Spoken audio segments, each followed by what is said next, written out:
आपण assertive sentence दिला असेल तर त्याचं वर्बल क्वेश्चन कसं करायचं ते पाहत आहोत. आणि आजपर्यंत आपले प्रेझेंट टेन्स आणि पास्ट टेन्सचे सगळे झालेले आहेत प्रकार, आणि आपला सिम्पल फ्युचर टेन्स पण झालेला आहे. आता फ्युचर टेन्समधला दुसरा प्रकार चालू आहे आपला फ्युचर कंटिन्युअस टेन्स. तर हे टेन्स ओव्हरऑल टेन्समध्ये याचा नंबर किती आहे? 10 नंबरचा आहे. लास्ट व्हिडिओमध्ये 9 नंबरचा सिम्पल फ्युचर टेन्स झाला, याचा नंबर आहे 10 नंबरचा. एकूण 12 असते, त्याच्यानंतर 2 आहेत. बघा, फ्युचर कंटिन्युअस टेन्स जे आहे ते असर्टिव्ह सेंटेन्स कसं असते त्याचं. असर्टिव्ह सेंटेन्स म्हणजेच काय, ज्याच्यामध्ये काय असते, पहिल्यांदा सब्जेक्ट पहिल्यांदा असते, त्याच्यानंतर काय असते, हेल्पिंग वर्ब. हेल्पिंग वर्ब काय येणार, विल किंवा शाल, कारण फ्युचर टेन्समध्ये हेल्पिंग वर्ब तेच असते. त्याच्यानंतर कंटिन्युअस टेन्स असल्यामुळं बी आणि त्याच्यानंतर V1 प्लस ING हे येते. तर कोणताही कंटिन्युअस टेन्स असल्यावर त्याच्यात वर्बला आता ING लागलेलंच असते, पण याच्यामध्ये सिम्पल फ्युचर टेन्समध्ये अजून एक शब्द येते बी एक्स्ट्रा. आणि शेवटी काय येते, ऑब्जेक्ट. आणि असेल तर काय येते शेवटी, कॉम्प्लिमेंटसुद्धा येते. काही काही वाक्यामध्ये असते आणि काही वाक्यामध्ये कॉम्प्लिमेंट नसते. आता जर याला आपल्याला व्हर्बल क्वेश्चन करायचं आहे, तर व्हर्बल क्वेश्चन त्यालाच काय म्हणतात, यस नो टाईप क्वेश्चन, जे इंट्रॉगेटिव्ह सेंटेन्सचा प्रकार आहे. त्याची सुरुवात कशापासून होते, व्हर्बल क्वेश्चनची हेल्पिंग वर्बपासून. त्याच्यानंतर फ्युचर कंटिन्युअस टेन्समध्ये काय असते, तर सब्जेक्ट असते. पण फ्युचर कंटिन्युअस टेन्समध्ये अजून एक शब्द असते, ते असते बी. तर helping verb plus subject plus be plus V1, आणि कंटिन्युअस टेन्स असल्यामुळे त्याला काय लागलेलं असते, ING, आणि प्लस शेवटी काय, ऑब्जेक्ट. तर helping verb plus subject plus be plus V1 plus ING plus object, आणि असेल तर शेवटी काय लिहून टाकायचं, कॉम्प्लिमेंट पण लिहून टाकायचं. तर आता एक एक करून आपण उदाहरण पाहू. मी सिम्पल फ्युचर टेन्सचं वाक्य दिलेलं आहे असर्टिव्ह सेंटेन्समध्ये, आणि तुम्हाला करायचं काय, त्याचं व्हर्बल क्वेश्चन करायचं आहे. तर चला, पहिलं उदाहरण बघा. फ्युचर कंटिन्युअस टेन्सचं पहिलं उदाहरण आहे, police will be warning terrorist. म्हणजे पोलीस जे आहे ते टेररिस्टला काय करत आहेत, वॉर्निंग देत आहेत, म्हणजे सूचना देत आहेत, चेतावणी देत आहेत. वॉर्निंग म्हणजे चेतावणी देणे. तर हेल्पिंग वर्ब काय बघा, विल. कधी पण आधी हेल्पिंग वर्ब शोधायचं, त्याच्या आधी जे असते ते कोण असते, सब्जेक्ट असते. आणि फ्युचर कंटिन्युअस टेन्समध्ये हेल्पिंग वर्बच्या नंतर कोणता शब्द असते, बी. आणि बीच्या नंतर काय असते, V1 प्लस ING, आणि शेवटी काय असते, टेररिस्ट. तर police will be warning terrorist, हे झालं तुमचं असर्टिव्ह सेंटेन्स. याला असर्टिव्ह सेंटेन्स म्हणतात. याला इंग्लिशमध्ये अजून एक नाव काय आहे, स्टेटमेंटसुद्धा म्हणतात, किंवा डिक्लरेटिव्ह सेंटेन्स पण म्हणतात. डिक्लरेटिव्ह वेगवेगळे नाव आहेत. तुम्हाला कोणतेही नाव जरी आलं एक्झाममध्ये तर कळायला पाहिजे की कोणतं सेंटेन्स करायचं आहे. जर तुम्हाला व्हर्बल क्वेश्चन दिला असेल आणि म्हटलं असर्टिव्ह सेंटेन्स करा, तर करता आलं पाहिजे, किंवा स्टेटमेंट करा म्हटलं तरी करता यायला पाहिजे. शेवटी दोघांचा अर्थ काय एकच आहे. किंवा त्याला डिक्लरेटिव्ह पण म्हणतात. डिक्लेरेटिव्ह 3 नाव आहेत. आणि मराठीमध्ये त्याला काय म्हणतात, विधानार्थी वाक्य. आता याचं जर करायचं आहे आपल्याला व्हर्बल क्वेश्चन, तर वाक्य कशापासून चालू करावं लागते, हेल्पिंग वर्ब. हेल्पिंग वर्ब काय, विल. त्याच्यानंतर सब्जेक्ट पोलीस, त्याच्यानंतर बी वॉर्निंग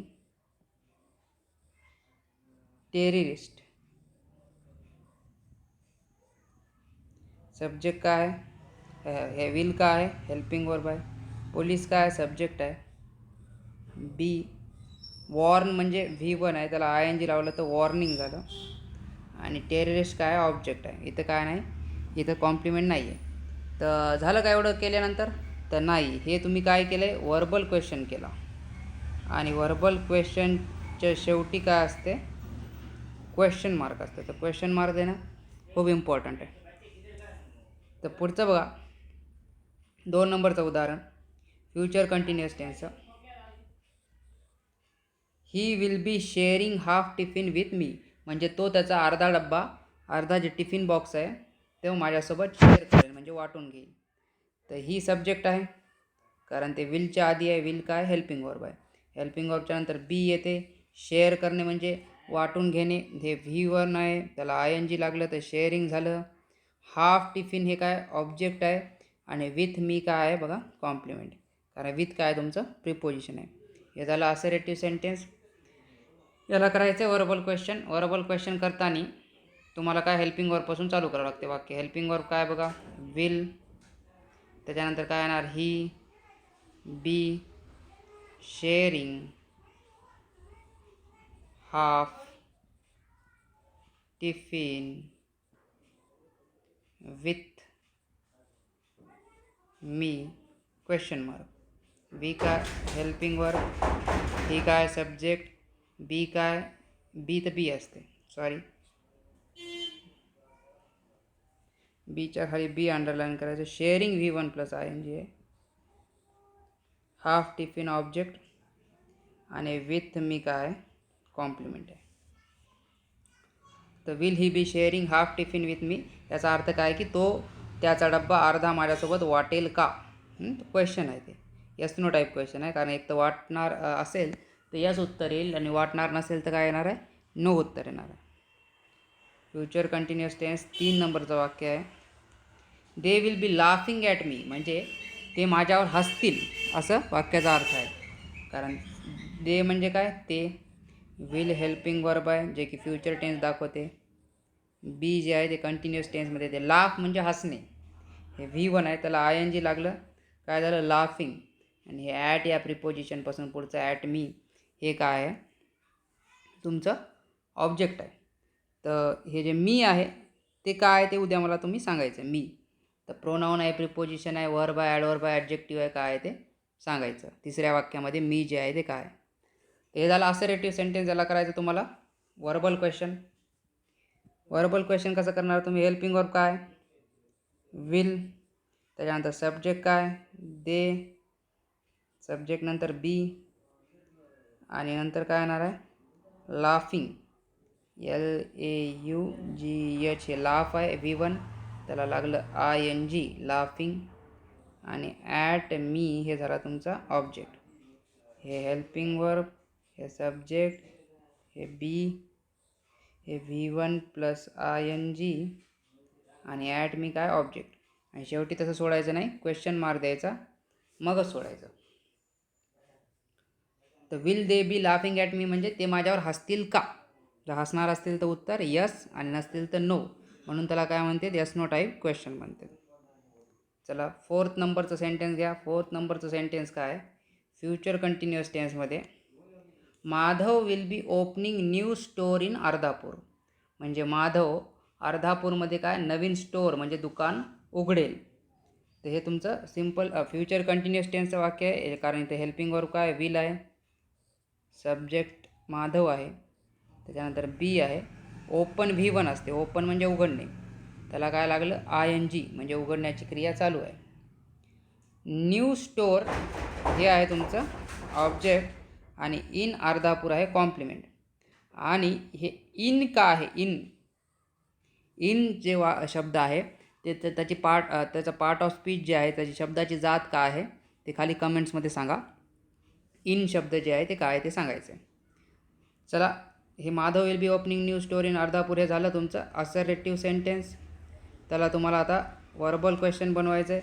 वर्बल क्वेश्चन कशामध्ये स्टार्टिंग कशापासून होते वर्बल क्वेश्चनची, तर हेल्पिंग वर्बपासून होते. हेल्पिंग वर्ब काय आहे बघा विल आहे, त्यानंतर सब्जेक्ट कोण आहे माधव M कॅपिटल कारण माधव प्रॉपर नाऊन आहे, त्याच्यानंतर बी, त्याच्यानंतर V1 + ING ओपनिंग, त्याच्यानंतर न्यू स्टोअर काय आहे तुमचा सब्जेक्ट ऑब्जेक्ट आहे, न्यू स्टोअर ऑब्जेक्ट आहे आणि इन अर्धापूर. अर्धापूर पण प्रॉपर नाऊन आहे, अर्धापूरचं पण A कॅपिटलच पाहिजे बघा. इथं पण A कॅपिटल पाहिजे अर्धापूरचं आणि हे इथं पण. तर अर्धापूर पण हे झालं इन अर्धापूर तुमचं कॉम्प्लिमेंट झालं. विलपासून अंडरलाईन करा विल हेल्पिंग वर्ब आहे, माधव सब्जेक्ट आहे, बी आहे आणि ओपनिंग V1 + ING आहे आणि न्यू स्टोअर काय ऑब्जेक्ट आहे. इन अर्धापूर कॉम्प्लिमेंट आहे. आणि असं सोडून द्यायचं नाही, शेवटी काय द्यायचं क्वेश्चन मार्क द्यायचं, कारण तुमचा प्रश्नच काय वर्बल क्वेश्चन बनवा. 4th नंबरचं झालं. आता चला नेक्स्ट जे आहे ते 5th नंबरचं उदाहरण आहे फ्युचर कंटिन्युअस टेन्समध्ये. Sanket will be purchasing flat in our building. म्हणजे संकेत, परचेस म्हणजे विकत घेणे, परचेस म्हणजे काय, विकत घेणे. फ्लॅट म्हणजे जे घर असते बिल्डिंगमध्ये. इन आवर बिल्डिंग म्हणजे आमच्या बिल्डिंग म्हणजे आमच्या इमारतीमध्ये संकेत फ्लॅट विकत घेईल. तर संकेत जे आहे ते सब्जेक्ट आहे. विल हेल्पिंग वर्ब आहे. बी आहे परचेस. परचेस हे V1 आहे. परचेस इथपर्यंत हे जे आहे CHSE असते. ई काढून ING लावलं ते झालं purchasing V1 plus ING. Flat फक्त ऑब्जेक्ट आहे. इन आवर बिल्डिंग हे कॉम्प्लिमेंट आहे. आणि खाली कमेंट्समध्ये सांगा हे जे आवर आहे, आवर ते शब्दाची पार्ट ऑफ स्पीच काय आहे, शब्दाची जात काय आहे ते सांगायचं. नाउन, प्रोनाउन, ॲडजेक्टिव्ह, प्रिपोजिशन काय आहे ते सांगायचं. तर हे झालं तुमचं असर्टिव्ह सेंटेन्स आहे. Sanket will be purchasing flat in our building. याला तुम्हाला करायचं व्हर्बल क्वेश्चन, म्हणजे प्रश्न बनवायचा आहे. हेल्पिंग वर्बपासून चालू होते व्हर्बल क्वेश्चन. हेल्पिंग वर्ब लिहिलं, त्याच्यानंतर बाकीचं उरलेलं वाक्य जशाला तसं लाईनने लिहून टाकायचं. बघा फक्त जे सब्जेक्ट होता हेल्पिंग वर्बच्या आधी तिथून सगळं लाईनने लिहून टाकायचं. आता बघा संकेत घ्या आणि बघा संकेतच्या नंतर काय विल आहे, पण विल आपण ऑलरेडी घेतले. आता पुढचं बघा बी परचेसिंग हे सगळं लाईनने लिहून टाकायचं. Be purchasing flat in our building. आणि शेवटी काय करायचा, क्वेश्चन मार्क द्यायचा. Will helping verb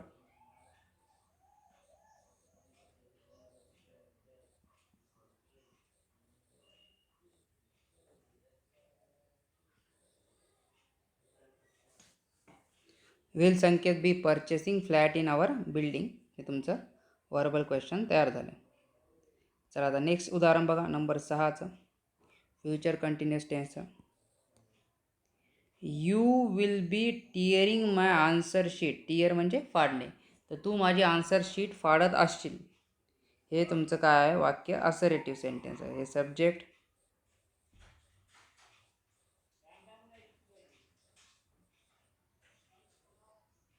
my answer sheet एवढा पूर्ण काय ऑब्जेक्ट आहे.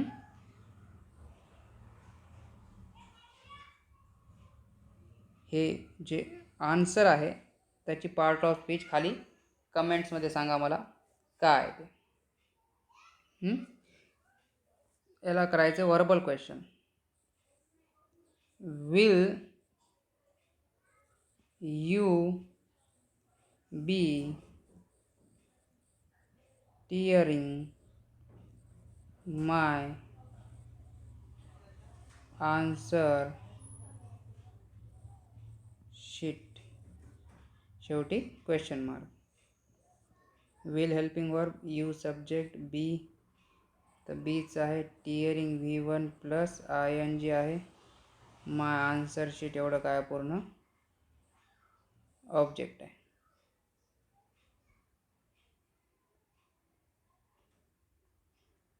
7th नंबरचं उदाहरण आहे future continuous टेन्सचं.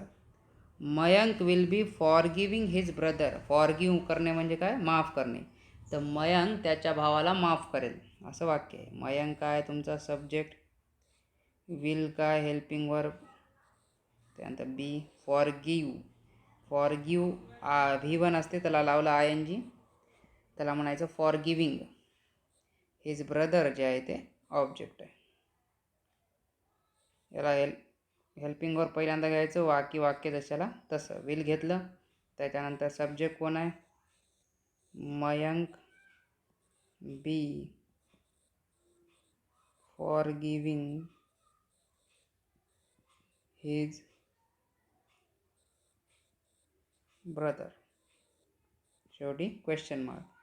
Will helping verb, Mayank subject, be V1 plus ING, त्याच्यानंतर हिज ब्रदर काय ऑब्जेक्ट आहे. म्हणजे मयंक त्याच्या भावाला माफ करेल का, यस नो टाईप क्वेश्चन आहे. 8 नंबरचं वाक्य बघा. Rocky will be learning English grammar. Rocky तुमचा काय सब्जेक्ट आहे, विल काय हेल्पिंग वर्ब, बी त्यानंतर लर्निंग काय V1 plus ING, English grammar काय ऑब्जेक्ट आहे. की रॉकी इंग्लिश ग्रामर शिकत असेल असा वाक्याचा अर्थ आहे.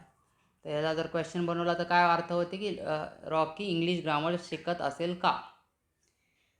त्याच्यासाठी एक छोटीशी गोष्ट करायची, हेल्पिंग वर्ब घ्यायचं आणि स्टार्टिंगला लिहून टाकायचं. विल घेतलं, स्टार्टिंगला लिहिलं, त्याच्यानंतर सब्जेक्ट घ्यायचा ROCKY, त्याच्यानंतर बी, त्याच्यानंतर लर्निंग आणि ऑब्जेक्ट काय आहे इंग्लिश. ई कॅपिटल पाहिजे, वर्ब पण कॅपिटल पाहिजे, इथं कॅपिटल करा English grammar. Will helping verb, Rocky subject, be learning V1 plus ING आणि इंग्लिश ग्रामर काय ऑब्जेक्ट शेवटी क्वेश्चन मार्क. की रॉकी इंग्लिश ग्रामर शिकत असेल का. हे झालं तुमचं वाक्य, प्रश्नार्थक वाक्य. चला नेक्स्ट घ्या 9th नंबरचं. 8 झाले ना, 9th.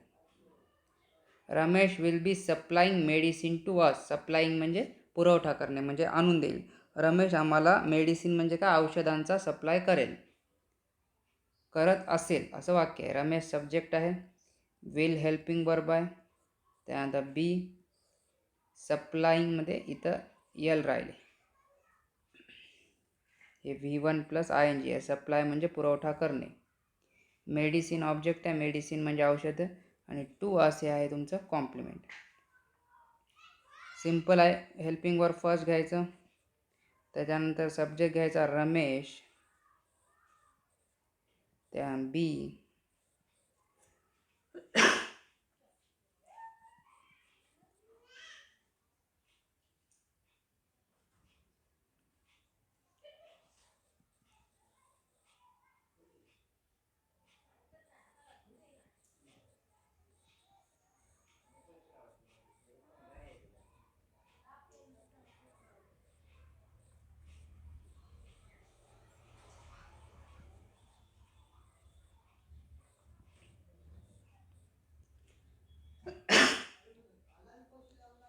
चला 10th नंबरचं लास्टचं उदाहरण आहे बघा. इथं काय राहिलं होतं आपलं, क्वेश्चन मार्क द्यायचं राहिलं होतं.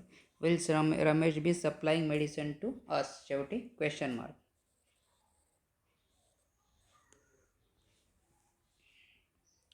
Mahesh will be riding bike in competition. म्हणजे महेश सब्जेक्ट आहे, will helping verb be ride म्हणजे गाडी चालवणे, आणि त्याला ING लागलं तर V1 प्लस ING झालं. बाईक काय ऑब्जेक्ट आहे, इन कॉम्पिटिशन म्हणजे काय हे आहे complement.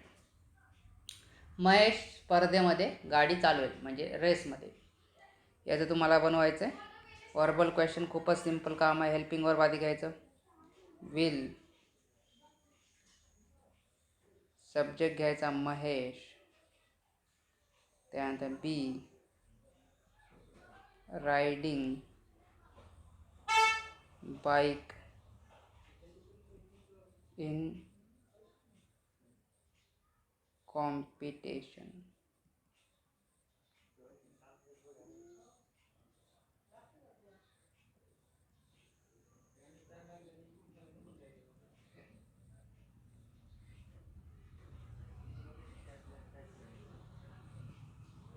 Will Mahesh be riding bike in competition. हे झालं तुमचं वर्बल क्वेश्चन.